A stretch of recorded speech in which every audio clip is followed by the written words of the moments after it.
Fiquei sabendo que tem uma moça aí na internet que coloca um asa laranja no peito, fica gritando, chamando o povo de burro quando não fala do jeito que ela considera certo. E aí ela fica tipo dando umas aulas de português. Achei que a gente devia falar então de preconceito linguístico.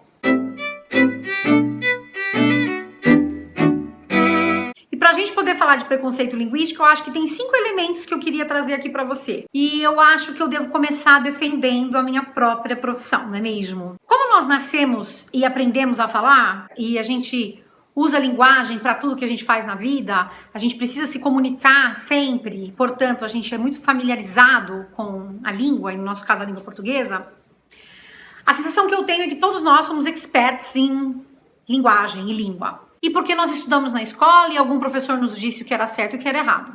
A gente sofreu pra burro, tem uma puta dificuldade com as regras gramaticais, a gente continua dizendo isso, a gente diz que odeia gramática e língua portuguesa, mas na hora H, quando o bicho aperta, todo mundo vira juiz de língua portuguesa. Todo mundo diz que sabe tudo, o que pode e o que não pode.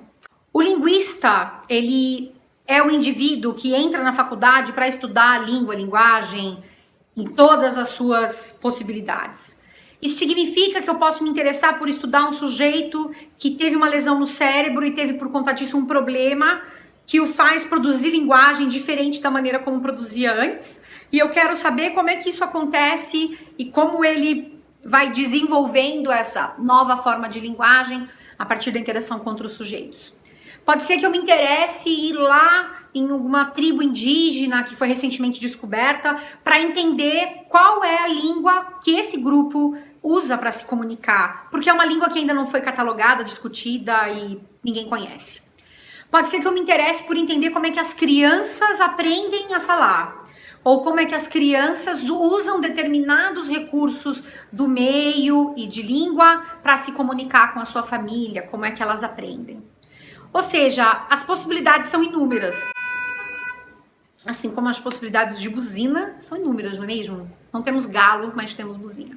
E quando você quiser falar uma coisa do tipo tá certo ou tá errado, eu vou te convidar a, antes disso, ler um pequeno manual de linguística. Procure um manual de linguística para ler conceitos básicos sobre língua, linguagem, para que você saia do modelo de aula de língua portuguesa para um entendimento vasto de língua que é feito dentro de uma universidade que estuda linguagem. Então, meu pedido aqui para você é para a gente dar legitimidade, uma coisa que o Círio Pocente, um professor lá da Unicamp, já disse algumas vezes, legitimidade aos estudos produzidos por linguistas. Dessa falha na interpretação e entendimento de que existe essas variedades linguísticas, no entendimento que não existe uma forma única de língua portuguesa, assim como não existe uma forma única de língua para qualquer língua do mundo, as pessoas começam a dizer, e esse é o segundo ponto que a gente precisa destacar aqui, que se você não fala certo, você é burro. E se você não fala dentro da norma culta, você tem uma incapacidade intelectual, algo que te impede de emitir a sua opinião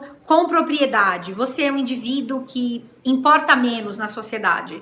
Este é um preconceito que é social e que, portanto, ultrapassa o que são os limites da língua. A pessoa está aí fazendo uma estratificação, olhando para esse indivíduo que viveu pouco tempo na escola e que provavelmente não usa a língua de acordo com esse ideal maluco de língua, e você olha e diz, então, esse indivíduo não tem conhecimento. Essa é uma falha grave, porque o conhecimento não está atrelado a uma norma de língua portuguesa, o conhecimento está atrelado à sua experiência de mundo, ao seu entendimento de mundo, e esse conhecimento ele pode ser explorado não só através da leitura e da escrita, mas também das suas vivências cotidianas. E aí aqui eu vou entrar num terceiro ponto que é muito importante. Quando a gente entra na escola, a gente vive uma frustração quase que, se não imediata, ao longo dos anos a gente vai vivendo uma frustração com as aulas de português, que tem relação direta com esse ensino que é voltado para dizer que existe uma norma, existe um padrão. E essa língua portuguesa, esse padrão, ele é inatingível. As pessoas todas dizem que tá tudo errado. Ah, não, você não pode falar assim porque tá errado. Mas nunca ninguém alcança essa língua portuguesa perfeita, e a maioria das pessoas sai da escola dizendo que odeia a língua portuguesa, odeia a redação. E muito provavelmente isso acontece porque nós somos ensinados ainda hoje na escola a ver a linguagem de uma maneira muito preconceituosa. O que isso significa? Que a gente aprende um padrão e a gente aprende como um papagaio mesmo. Eu sou da época em que a gente decorava as formas verbais, decorava mesmo para tentar enfiar isso, não sei exatamente aonde. Hoje em dia, a gente procura, eu já como professora de língua portuguesa, na primeira aula eu falo sobre variedades linguísticas, para justamente o aluno entender que aquela variedade que a gente vai aprender em sala de aula é uma. E ela é a variedade escolar, acadêmica, mas ela certamente não é a variedade que os indivíduos vão usar em casa com a família. Você não está sentado à mesa e diz: caro pai, dê-me o saleiro. Você nunca, em sua sã consciência, vai fazer isso. Por quê? Porque todas as línguas apresentam variedades linguísticas. Então, por exemplo, certamente numa entrevista de emprego, o uso da língua que eu vou ali tentar reproduzir é diferente de uma conversa com um amigo. Eu não chamo o entrevistador de véi, mas eu posso chamar um amigo de véi. Isso aí é um uso. É você saber fazer uso de diferentes variedades linguísticas. E isso é uma competência fundamental.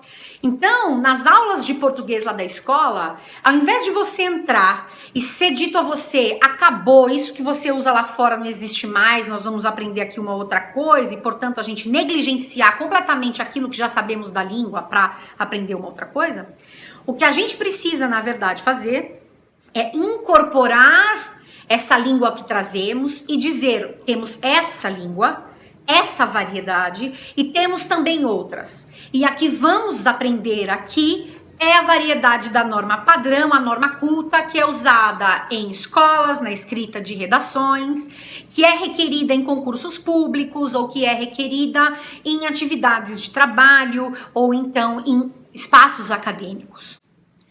Ao mesmo tempo, a escola tem o papel de mostrar textos literários, e nem todos os textos literários, consagrados inclusive, são escritos dentro da norma culta. Um exemplo clássico que eu posso te dar é o próprio Guimarães Rosa. Você vai ler um texto do Guimarães Rosa e não necessariamente vai encontrar ali a norma culta, assim como no caso do Manuel de Barros. E eles são textos lindos, muito bem feitos e produzidos, e fazem parte da literatura brasileira. E aí você sai da vida e entra na escola entendendo que aquilo que você produz de linguagem não é um erro, mas é uma variedade.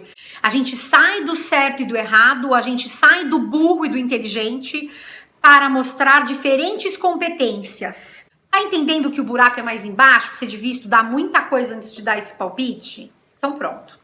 Aí o quarto ponto aqui é, mas se eu ensinar variedade linguística na escola, aí que esses alunos que não sabem nada vão saber menos ainda. Mentira de novo, porque em reconhecendo as diferentes variedades linguísticas, é possível que os alunos se interessem mais pela sua própria língua, porque eles vão reconhecer que aquilo que eles já falam não deve ser abandonado, mas deve ser...